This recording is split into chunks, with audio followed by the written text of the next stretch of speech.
It was 6:32 p.m. when someone knocked. Slow, hesitant, almost like they were scared of what might happen if I opened the door. To be honest, I almost didn't answer. These days, no one comes by unless it's to sell something or ask for donations.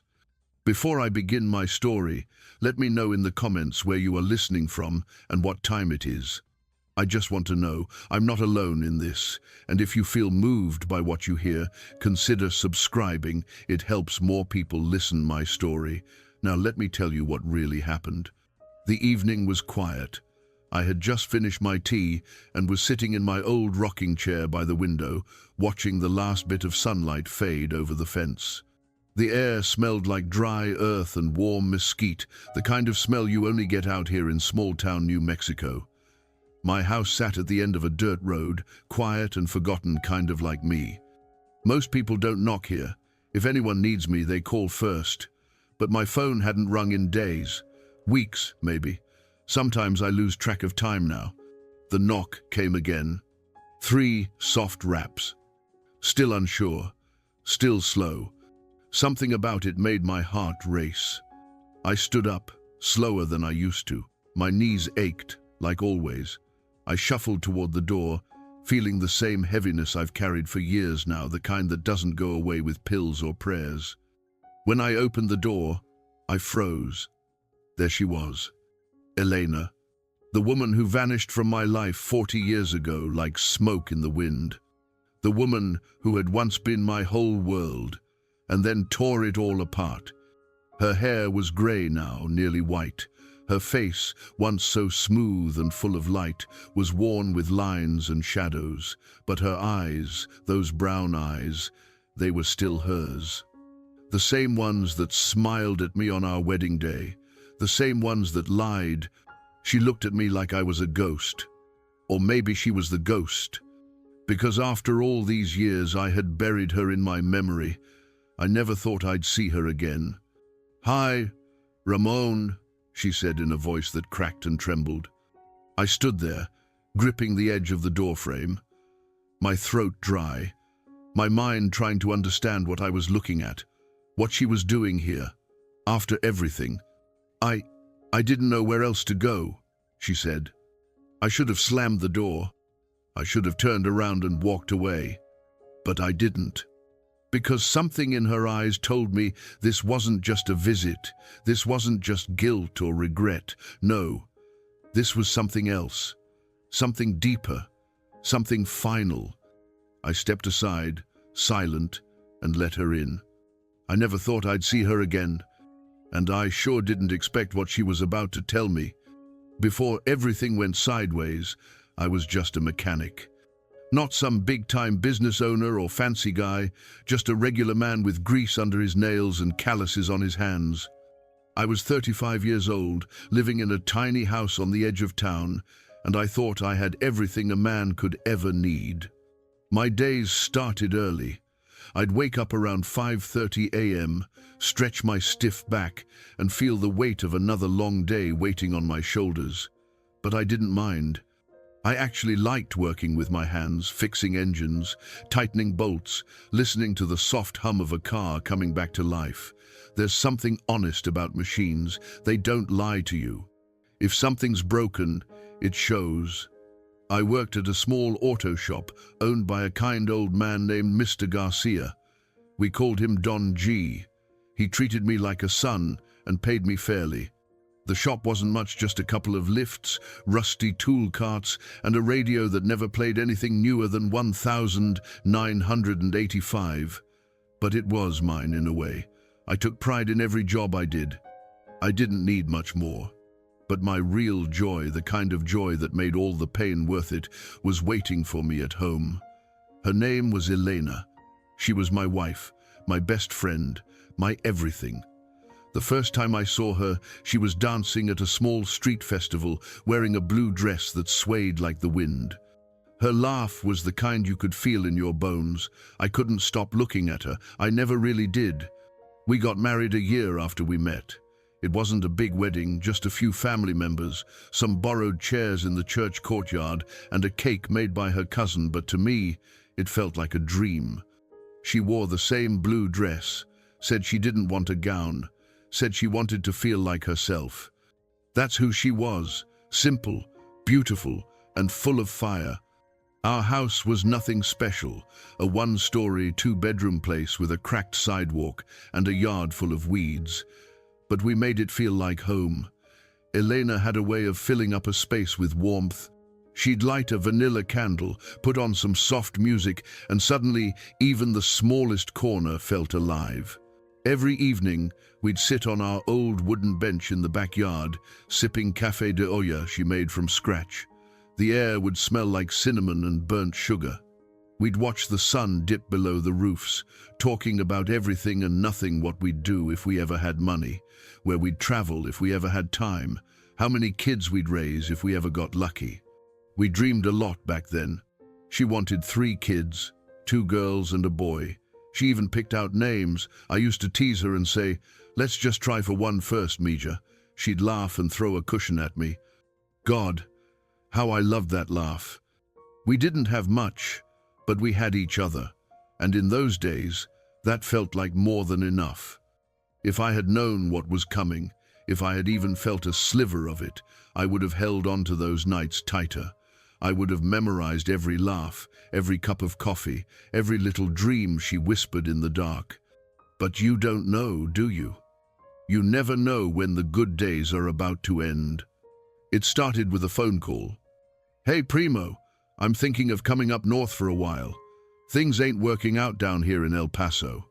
That was Eduardo, my younger cousin, 3 years younger, always full of charm and sweet-talking his way into people's good graces.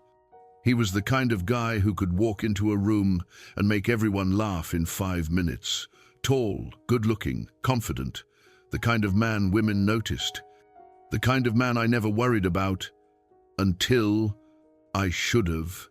He said he just needed a place to crash for a little while, maybe a couple of weeks, just until he found work and got on his feet.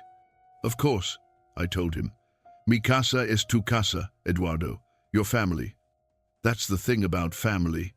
You don't say no, even when you should. He arrived the next day with nothing more than a duffel bag, a cheap cologne that hung in the air like too much confidence, and that same big smile he always wore. I hugged him at the door, introduced him to Elena, and helped him settle into the tiny guest room we barely used. At first it was fine. He was polite, friendly, helpful around the house. He offered to cook once in a while, burned the rice, but still tried. He joked with Elena. She laughed. I laughed too. But then, something changed. It wasn't sudden. It was slow, so slow I didn't see it at first. Or maybe I didn't want to. Elena started dressing differently. She'd always been beautiful, but now she was glowing in a way that didn't feel familiar. She started putting on makeup even when she wasn't going anywhere. Wearing that red perfume she hadn't touched in years, buying new dresses and saying they were on sale. I didn't ask questions. I didn't want to sound controlling. I trusted her. God help me. I trusted her. One morning, I kissed her goodbye like always before heading to the shop. Her lips felt colder than usual. When I stepped outside, I looked back through the window and saw her fixing her hair in the hallway, mirror something she never did after I left. Still, I told myself not to overthink it. She just wants to feel good about herself, I said. She's home all day, gets bored. Let her enjoy herself. But deep down, my gut was whispering what my heart didn't want to hear. And Eduardo? He didn't look like he was in a hurry to leave. Still figuring things out, he'd say when I asked about job hunting. I've got some leads, maybe next week. Weeks turned into months. He stayed, laughed, took up space. And little by little, he took more than that. I started coming home to the sound of them laughing in the living room, laughs I hadn't heard from her in a long time, inside jokes, lingering looks, a strange comfort between them I didn't understand. It was small things, Elena asking his opinion on her outfits, him teasing her about her cooking, her brushing lint off his shirt like it was the most natural thing in the world. One evening, I walked in early from work. The garage had closed early because Don Gay's cousin passed away. I came in through the back door like I always did, and I heard it laughter. Soft, close, intimate. I peeked into the living room. There they were. Eduardo was sitting on the floor, his head resting gently against Elena's legs. She was running her fingers through his hair while he told some story, and she laughed like she used to laugh with me. It wasn't sexual, not in that moment, but it was something, and it broke something inside me. I stood there in silence, watching for just a few seconds that felt like a lifetime. My heart felt like it was beating out of rhythm, like it had just realized something my brain wasn't ready to admit. I didn't say anything that night. I didn't shout. I didn't throw him out. Instead, I walked back outside, sat in my truck for an hour, and stared at the steering wheel. I told myself I was being paranoid, that I was tired, that I was overreacting, but I knew better. I just didn't know how much worse it was going to get. I wish I could tell you that what I saw that day in the living room was the worst of it, but it wasn't. That was just the moment my gut finally caught up to what my heart had been afraid to say out loud. Something was happening between Elena and Eduardo. Still, I didn't confront it, not right away. I chose silence. I told myself it was nothing, that I had misunderstood. I clung to the version of her I had known, the woman who used to dance barefoot in the kitchen while dinner simmered on the stove. I tried to bury that image of them on the couch, like it was some bad dream I could forget. But forgetting doesn't erase what's real. Over the next few weeks, everything felt strange, like I was living in someone else's house. Elena stopped sitting with me in the backyard.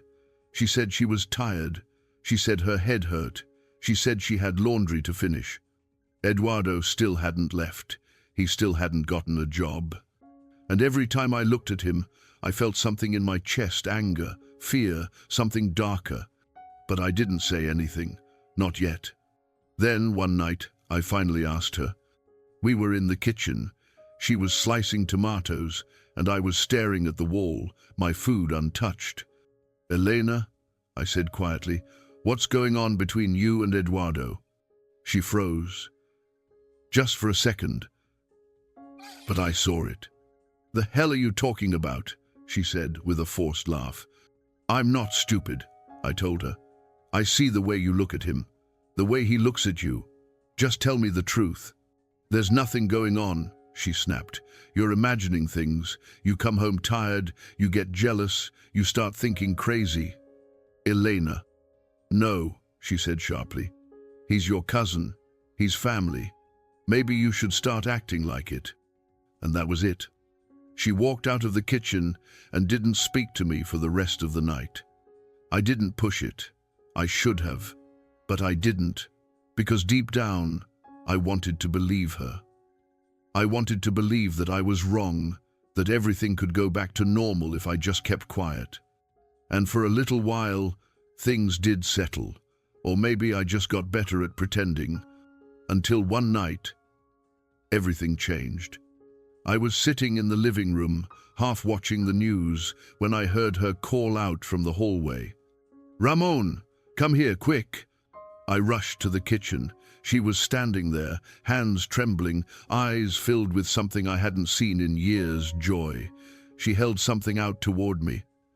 It was a pregnancy test. 2 pink lines. I'm pregnant, she whispered. We're going to be parents.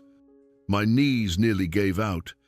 I laughed, cried, grabbed her, spun her in a circle. I kissed her forehead, her cheeks, her hands.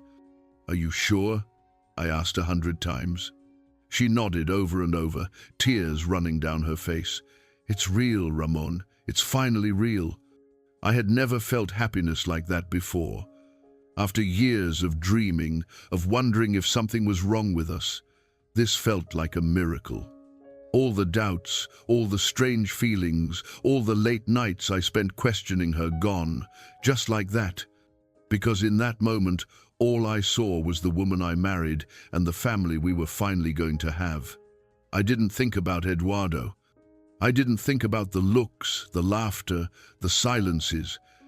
I just thought about cribs, baby names, and bedtime stories. It's funny, isn't it? The way your heart can trick you when it wants something badly enough. Looking back now, I realize that moment was the calm before the real storm. And I, the fool, danced in the eye of it, thinking the sun had come out, when really, the sky was about to break wide open. Bella was born on a rainy Tuesday in June. I remember the thunder shaking the windows as I sat in the hospital room, clutching Elena's hand, praying like I hadn't prayed in years. And when I heard that first tiny cry, sharp, raw, alive, I felt something explode inside my chest. I looked at her, my daughter, wrapped up like a tiny burrito in a pink blanket. Bella. She had big brown eyes, soft black hair, and the tiniest fingers I'd ever seen. The nurse placed her in my arms, and I just stood there, frozen, afraid I'd break her. That was the moment I became a father. At least, that's what I thought. We named her Bella after my grandmother. Elena said it meant beautiful, and it fit. Everyone who saw her said she looked like an angel. But deep down, I noticed something. She didn't look like me. Not even a little. Not the eyes, not the nose, not the chin. But I brushed it off. I told myself, babies change. Maybe she looks more like Elena's side. And honestly, I didn't care. Not then. She was mine because I held her at 2 a.m. when she cried. She was mine because I warmed bottles and sang lullabies off-key. She was mine because when she wrapped her little hand around my finger, the rest of the world disappeared. That first year was hard.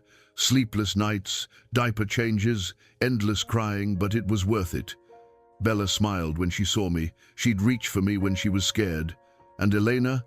She seemed happy again, like motherhood filled something in her that had been empty for a long time. But Eduardo still hadn't left. He was still living in the guest room, still figuring things out. He helped Elena with the baby when I worked double shifts at the shop. And the more time he spent around her, the more that old whisper in my gut returned. I caught him holding Bella once, singing to her in a low voice, rocking her like she was his own. Something about it didn't feel right. It felt natural. Too natural. 2 years later, Lily was born. Another rainy day. Another hospital room. But this time, when I saw her, I knew there was no more doubt, no more excuses. Lily had Eduardo's eyes. That same greenish hazel that you don't see often in our family. She even had his smile, the crooked half grin he used when he knew he was getting away with something. And when she laughed, it was like I could hear him. I held her in my arms, just like I had with Bella, but my hands trembled differently this time. My heart didn't explode with joy, it cracked with quiet fear. And still, I said nothing. Not for a while. But one night, after I'd had one too many tequilas and even more sleepless nights, I found Eduardo sitting outside on the back steps. I joined him. Neither of us said anything for a while. Then I asked the question that had been burning in my chest for years. Are they yours? He didn't look at me right away. But then, slowly, he nodded. Yeah, he whispered, they're mine. And just like that, the last bit of air in my lungs left me. It was like someone had punched a hole through my chest, and all the years I'd spent trying to believe a lie came crashing down at once. I stood up, heart pounding, my fists clenched. You slept with my wife. You made me raise your children. I didn't plan it, he cut in. It just happened. She was lonely. Don't, I snapped. Don't try to make it sound soft. We sat there in silence for a long time. Finally, I said, I want you out of my house. Tomorrow. I don't care where you go. He didn't argue. He knew. And inside, I knew too. The worst part wasn't the betrayal.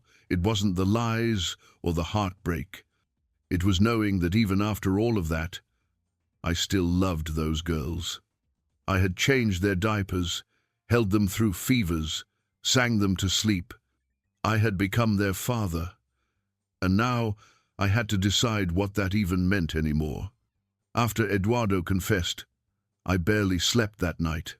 I sat on the edge of our bed, staring at Elena as she slept.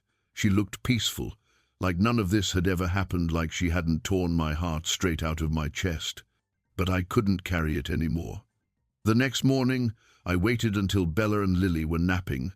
I closed the door to their room gently and walked into the kitchen, where Elena was stirring a pot of beans on the stove like it was just another day. "We need to talk," I said. She turned, and for a split second, her face went pale. "I know," I said. "I talked to Eduardo. He told me." She dropped the spoon. It clattered on the floor, splashing red sauce on her slippers.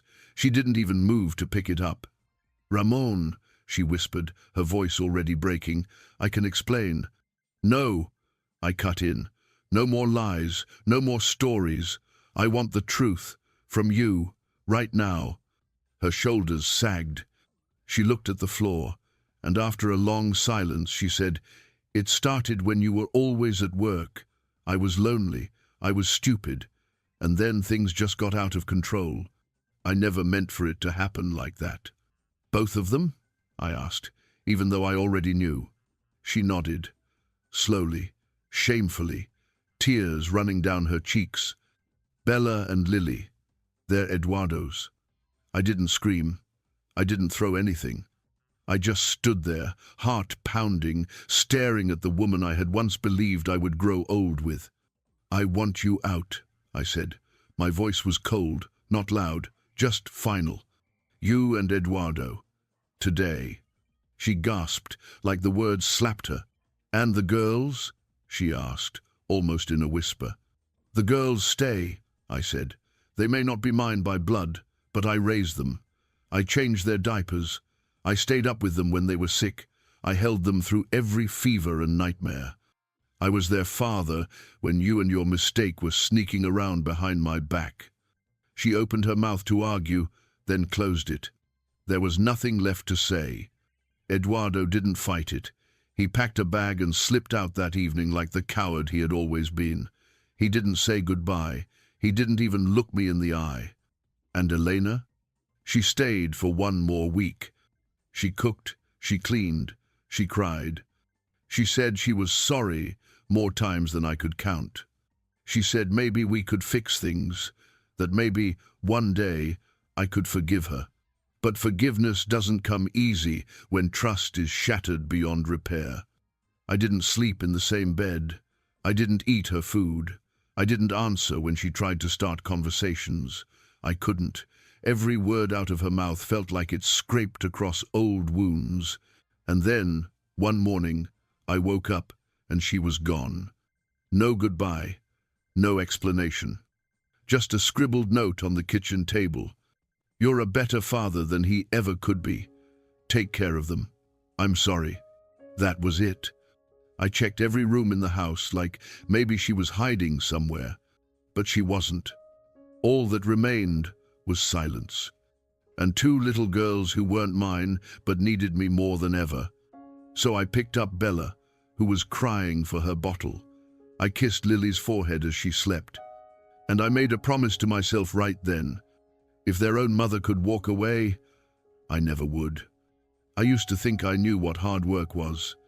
Long days, under the hood of a truck, grease up to my elbows, sweat running down my back in the middle of summer. That was the kind of work I'd been doing since I was a teenager. But nothing prepared me for being a single father overnight.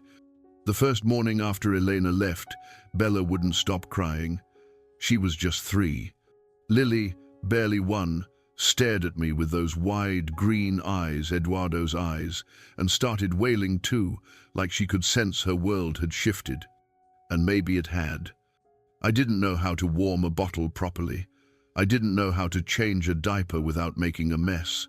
I didn't know the right way to wash baby clothes without shrinking them. I didn't know which soap was okay for their skin or what lullabies worked best when they were scared. I just knew they needed me, and that was enough. At first, I made a lot of mistakes. I burned more meals than I cooked. I mixed up diaper cream with rash ointment. I once dressed Bella in Lily's clothes and didn't even notice until the neighbor lady burst out laughing. Speaking of her Doña Marta, my next-door neighbor, she became my saving grace. She was in her 60s, tough as nails, and had raised 7 kids of her own. When she heard Elena had left, she didn't ask questions. She just showed up with a pot of stew and said, "I'm not letting those babies starve while you learn how to boil water." She taught me how to make mashed papas for Lily, how to braid Bella's hair when it got too messy, and how to calm them both when they had fevers. She showed me the importance of bedtime routines, soft songs, warm milk, and a lot of patience. I was still working at the shop, but Don G gave me shorter shifts so I could be home in the afternoons. The shop didn't pay as much that way, but he said, "You're doing the most important job there is, Ramon. Don't let money tell you otherwise." At night, I'd fall into bed completely exhausted physically, mentally, emotionally.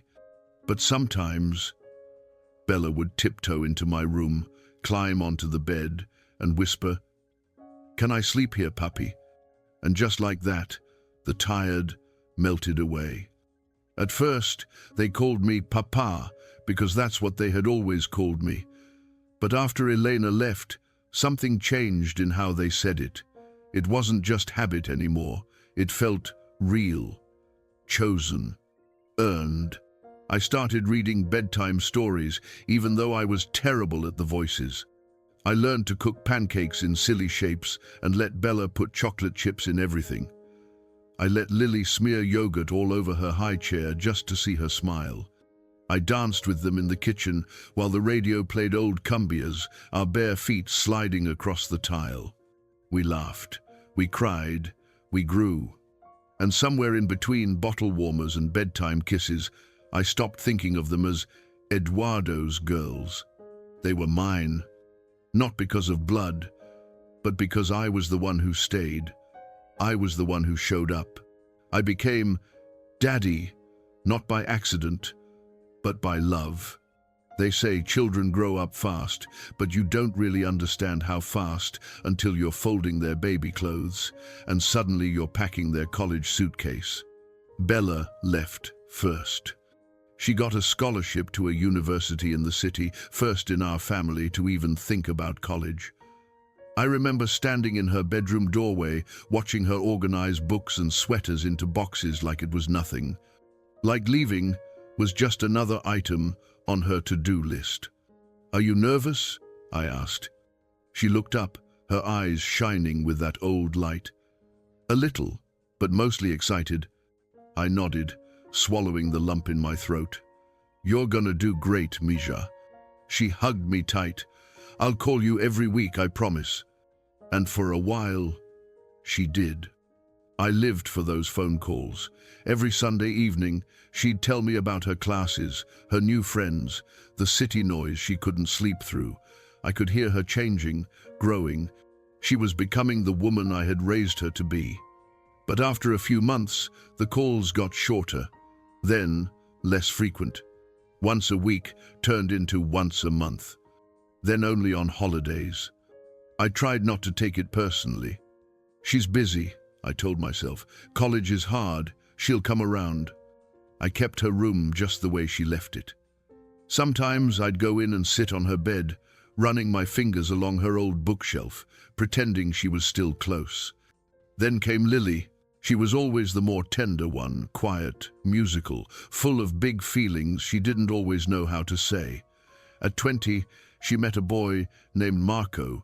He played guitar, had messy hair, and big dreams of moving to Arizona.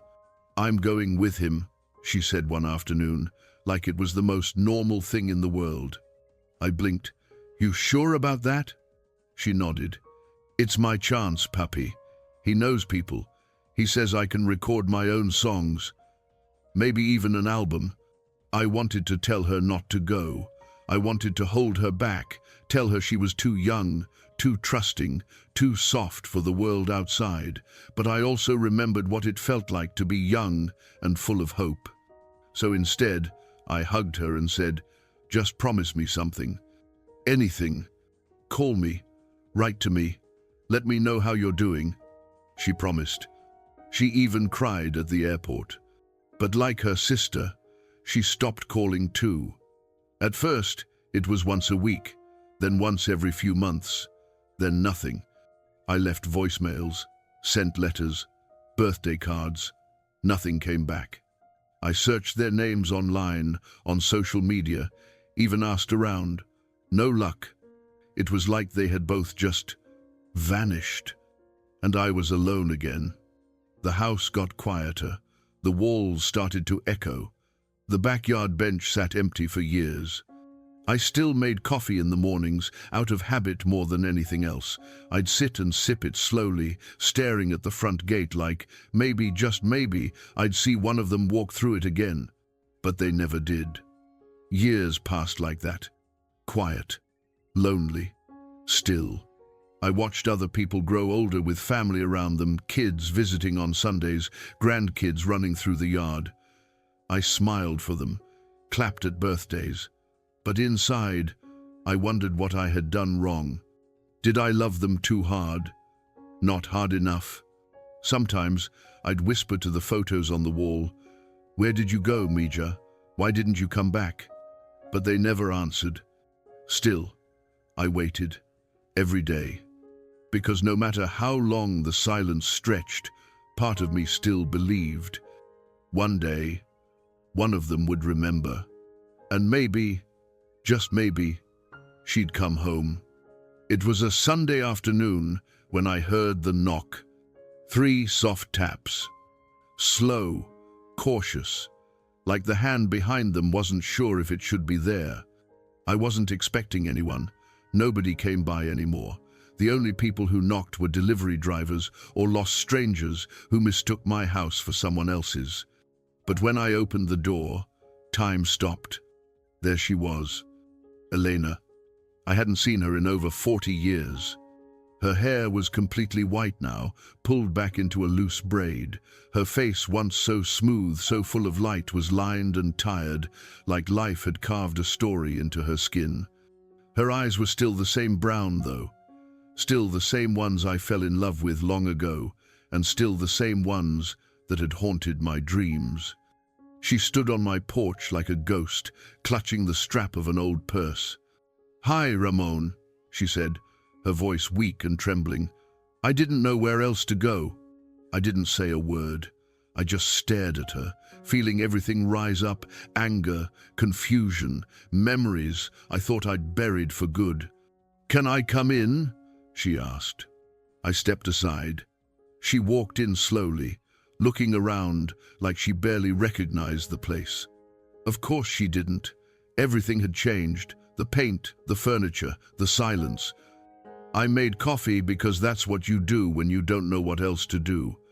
We sat across from each other at the kitchen table, just like we used to. Only now, the space between us felt like a canyon. "You look good," she said. I didn't respond. "You don't," I finally replied. And it was true. She looked sick, pale, fragile. "I'm dying," she said softly, eyes fixed on her mug. "Cancer." I didn't know what to feel. Pity? Sadness? Justice? She looked up at me. "I'm not here to ask for anything. I needed to see you.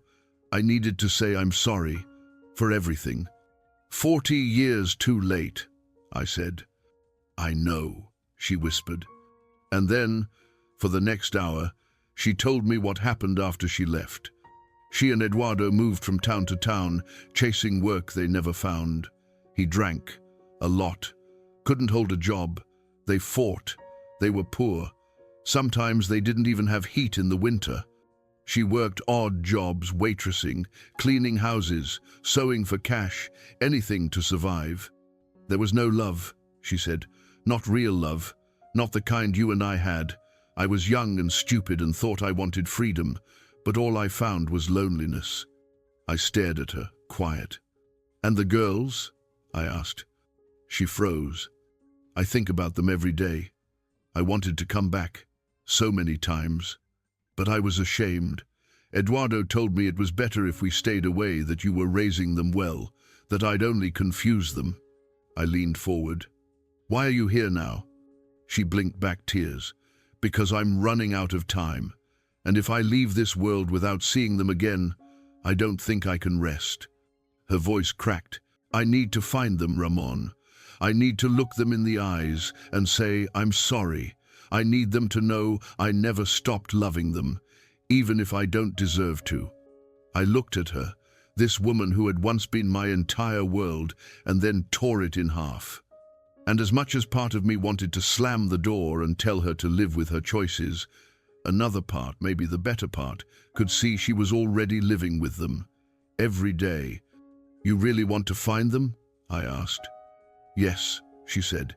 Even if they hate me. Even if they never forgive me. I just need to try. I nodded slowly. Then we'll look, I said, together. Because love, even the kind that gets buried under 40 years of silence and mistakes, still has roots. We started looking the very next day. Elena brought a shoebox filled with old photos, birth certificates, school papers, anything we could use. I still had a few things too, a drawing Bella made when she was 5, a guitar pick that belonged to Lily, a list of old addresses I'd written down in a notebook back when the letters stopped coming. We sat in my living room, going through everything together like detectives trying to solve a mystery we had both helped create. That's when we found Licenciado Torres, a private investigator who worked out of a small office downtown. He was an older man, quiet and sharp, with the kind of face that didn't smile much, but when it did, you knew he meant it. He listened patiently as we explained everything. He didn't judge. He just nodded and said, I'll see what I can find. Weeks passed. He checked in with us every few days, but the news was always the same. Nothing yet. Still digging. Elena started coming over more often. She helped clean the house. She made tea. Sometimes we just sat in silence, watching the sunset. Other times, we talked for hours about the past, about our daughters, about the things we should have said long ago. And then one afternoon, the phone rang. I answered, heart pounding. Senor Hernandez, Torres said. I found one of them, Rosa. I stood up so fast my chair nearly fell over. Where is she? Is she okay? There was a long pause. I think it's better if you come to the office, he said quietly. There's something I need to explain, in person. My heart dropped. I didn't say a word. I just hung up and turned to Elena. He found Rosa. Her eyes lit up, then narrowed. What do you mean in person? I didn't answer. I didn't have to. She knew. We drove in silence. Torres was waiting for us at his desk, hands folded, face grim. He pushed a folder across the table. She passed away 3 years ago, he said gently. Elena let out a sound I can't even describe, somewhere between a gasp and a scream. Her hands flew to her mouth as she crumpled into the chair beside me. I sat there frozen, staring at the folder. Inside was her death certificate. Cause of death, accidental overdose. She had been living in Tijuana, Torres explained. She worked as a lounge singer for a while, but after a bad breakup, she spiraled. She was using. Her neighbors found her 3 days after she passed. I flipped through the photos. My hands shook. It was her, my Lily, but older, tired, hollow. She looked nothing like the little girl who used to fall asleep in my lap, clutching her teddy bear. Nothing like the teenager who once played guitar in the kitchen while I made pancakes. This Rosa was thin, with dark circles under her eyes, her smile long gone. I felt something break inside me, something permanent. Elena sobbed beside me, whispering, "It's my fault. It's all my fault." I wanted to argue, to tell her it wasn't, but a part of me believed it too.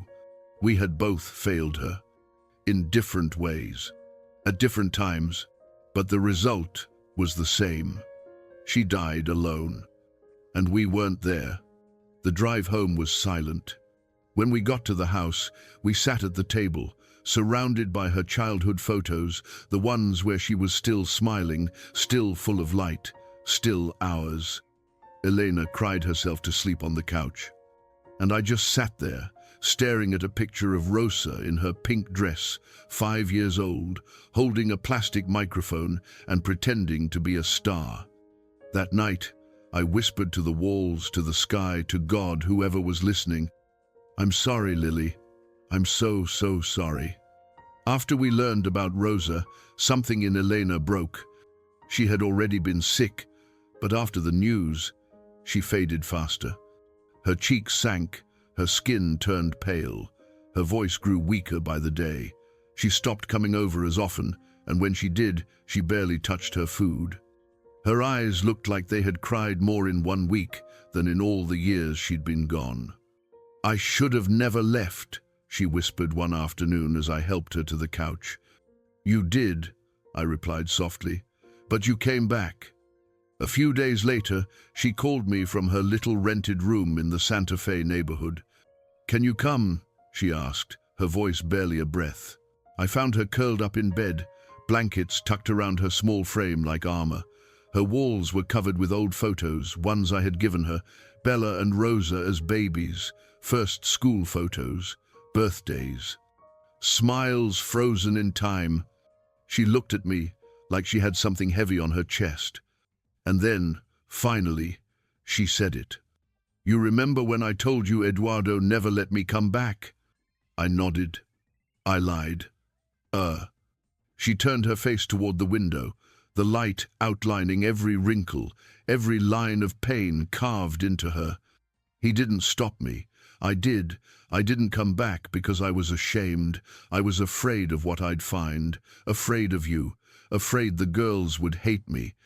It was easier to pretend there was no way back than to face the mess I'd made." Her voice cracked. "I thought about you every day. I missed them every second, but I buried it. I let fear win." I didn't say anything for a long time, just sat beside her, listening to the wind outside brush against the thin curtains. When I finally spoke, it was quiet. "Fear makes us do things we regret." She nodded. "I don't mind dying," she said after a pause. "What hurts is knowing Rosa died thinking I didn't love her, knowing I never got to hold her one last time, never got to say, 'I'm sorry.'" I placed my hand over hers. "She knew," I whispered. "She was gentle. She forgave easily. She had your smile and your softness too." I believe she knew. Tears rolled down Elena's cheeks, silent, deep. "I don't deserve your kindness," she said. "It's not kindness," I replied. "It's peace, for both of us." She smiled, barely, and that night she slept. She never woke up again. Her neighbor called me the next morning. I rushed over. When I walked into the room, she looked peaceful, almost like she had finally let go of all the weight she'd been carrying for decades. I organized her funeral. It was small. Just a few neighbors, the investigator, and Doña Marta from next door. We buried her with one of Rosa's drawings in her hands. It was the one with the sun and a house and 3 stick figures, a happy family, Rosa had called it once. As I watched the coffin lower into the earth, I felt something lift off my chest. Pain, yes, but also forgiveness. Because no one gets through life without messing up. And some mistakes echo louder than others. But sometimes, if we're lucky, we get the chance to come home, even if it's only to say goodbye. After we buried Elena, the silence in my house returned, but this time it felt different, heavier, like something had finally ended, and something else, just as uncertain, was beginning. A week later, Torres, the private investigator, called again. "I found Bella," he said. I nearly dropped the phone. "She's alive?"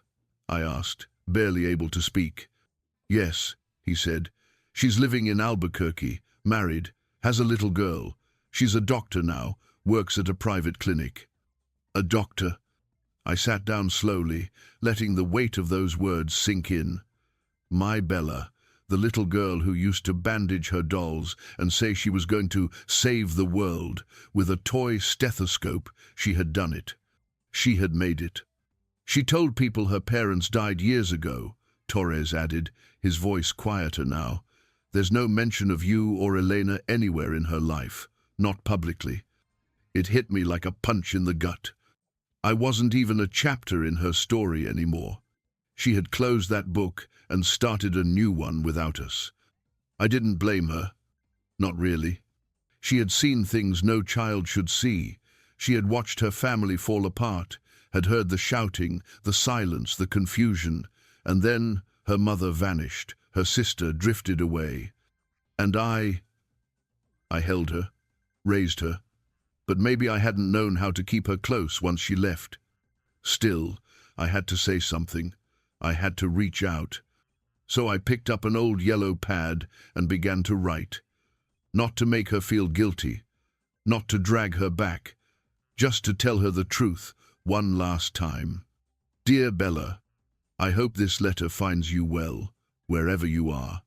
I won't pretend this isn't hard for me to write. It is, but I've carried these words in my heart for years, and it's time I let them go. First, I want to say I'm proud of you. So proud. I heard you're a doctor, that you have a little girl, that you're building the kind of life I always prayed you'd have. Knowing that brings me peace I didn't know I still had inside me. I want you to know, I've never stopped loving you. Not for 1 second. You were never Eduardo's daughter to me. From the moment I held you in that hospital room, tiny, crying, squirming like you had something urgent to say, you were mine. You were always mine. I know life was hard. I know your mother, and I made mistakes, some of them too big to fix. I know I wasn't perfect, but I did my best, Mija. Every meal I cooked, every fever I stayed up with, every bedtime story, it was all for you and your sister. About your mum, she came back. Not to make excuses, just to say sorry. She was sick. She didn't have long, but she wanted to find you, to tell you she loved you. I think you deserve to know that. And Rosa, she's gone. She passed a few years ago. Addiction took her. I didn't find out until it was too late. I carry that pain every day. I'm not asking you to come back. I just want you to know that if you ever wonder whether you were loved, the answer is yes. If you ever wonder whether you mattered, the answer is always. And if you ever want to talk, whether it's tomorrow, next year, or never, I'll be right here. The porch light will stay on. The bench in the backyard is still strong. I'll never stop being your dad. Love, Papa. I sealed the letter and gave it to Torres. He said he'd make sure it reached her directly, without pressure, without strings. That night, I sat outside and stared at the stars.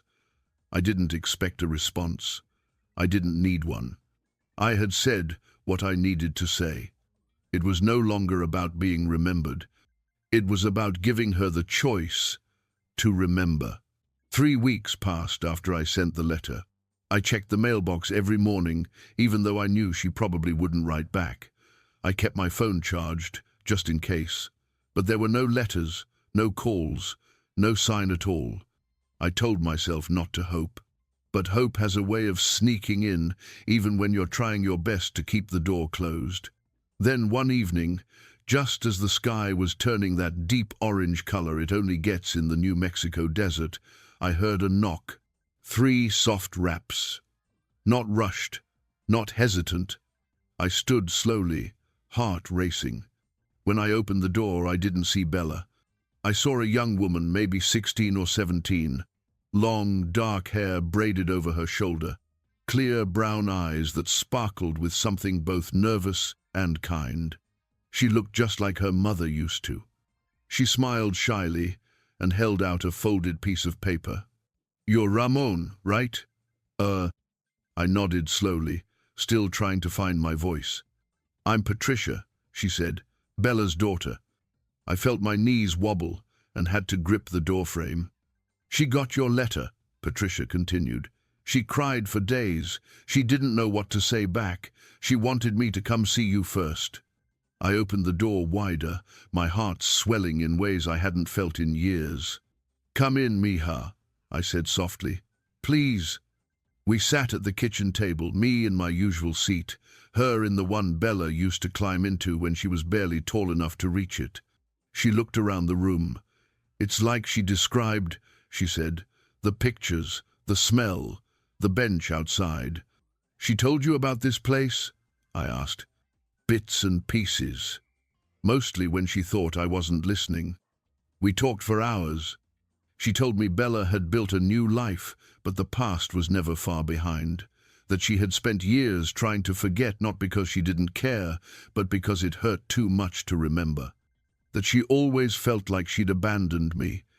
That she believed I deserved better than silence. She's scared, Patricia said. Scared you won't forgive her. Scared she waited too long.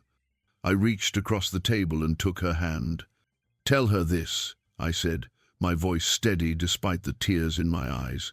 Tell her I forgave her the moment she walked out the door. I never stopped being her father, and I never will. Patricia nodded, her own eyes misty. She wants to come, she said. She just needs a little time. She has all the time she needs, I said. I'm not going anywhere. Before she left, Patricia took a picture with me on the bench in the backyard. She promised to show it to her mom. She hugged me tight before walking to her car. And as I watched her drive away, a strange peace settled over me. Maybe this wasn't the ending I had once imagined, but it was something better. A beginning. It was a Thursday morning when she came. The sky was soft and grey, and the air smelled like rain was coming, one of those quiet, gentle days when time seems to move slower. I was watering the small patch of roses by the fence when I heard the sound of tires crunching over gravel. I turned. A silver SUV was pulling into the driveway, and before I could even fully stand up, the driver's door opened. She stepped out slowly. Bella. Older, yes, but still her. Same walk, same eyes, same nervous half-smile she had as a teenager when she got caught sneaking cookies before dinner. Her husband stepped out next. Then Patricia, and a little boy, maybe 6 or 7, climbed out of the back seat, holding a toy dinosaur. Bella didn't say anything at first. Neither did I. We just stood there, staring at each other across the yard, 2 lifetimes of silence hanging between us. Then she took a slow breath, walked toward me, and said, "Hi, Dad." That word hit me like a wave crashing over everything I had buried, everything I thought I'd lost. I didn't respond with words. I just opened my arms. She walked straight into them and buried her face into my shoulder, trembling as I held her. We didn't speak for a long time. We didn't need to. I held my daughter, and I was whole again. Her husband introduced himself Michael, a kind man with soft eyes. Her son's name was Caleb. He ran around the yard like it was a playground, laughing like the air was brand new. We sat on the bench in the backyard and talked for hours. Bella told me about college, medical school, the nights she cried missing her sister, the guilt she carried for leaving, the letters she wrote but never sent. I told her about Rosa, about her mother's final days, about the letter, about how I never stopped waiting. I was scared, she said, wiping her eyes. I thought maybe you had forgotten me. I took her hand. Never, I said. You were never forgotten. That night, I cooked dinner. It wasn't perfect. My tortillas were still a little too dry, but no one cared.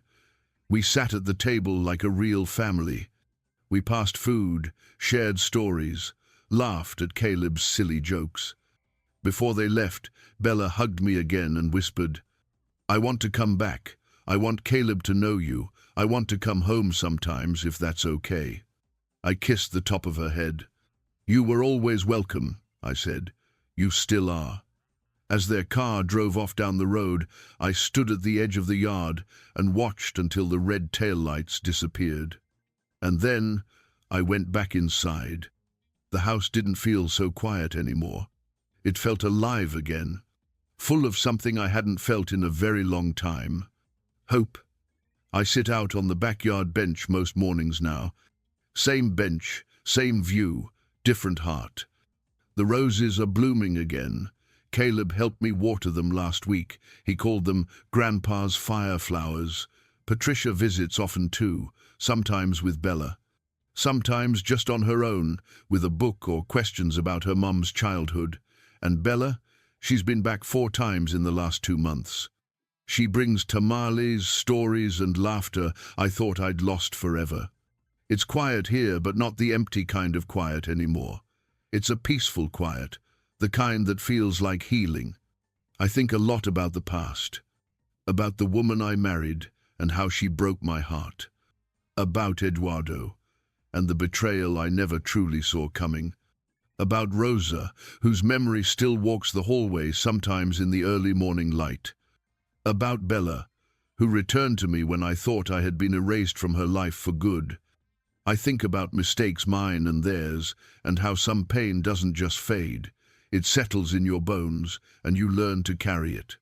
But pain, like love, has shape, and when you let it in, really let it in, it changes you.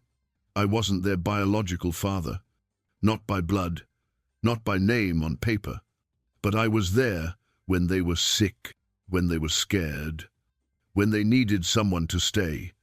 And I stayed. Every late-night fever, every scraped knee, every bedtime story told too many times. I stayed. That's what being a father is. Not the biology, not the name. It's the staying, the showing up, the loving, even when it's hard, especially when it's hard. I don't know how much time I have left, but I know this. When I go, I'll go full. Full of memories, full of love, full of peace. Because in the end, I didn't raise someone else's daughters. I raised my daughters. And when I look at Caleb's little shoes by the door, or hear Patricia humming in the kitchen, I know the truth clearer than ever. Fatherhood isn't about DNA, it's about staying. And love? Love always finds a way back home. If this story touched your heart, take a second to share it with someone who needs to hear it. Maybe it'll remind them that love isn't about blood, it's about showing up even when it hurts. Would you have done what Ramon did? Let us know in the comments. Like this video if it made you feel something. Subscribe for more stories that make you think, feel, and remember what truly matters. And hey, if you're lucky enough to have someone who stayed, call them today. Because love always finds a way back home.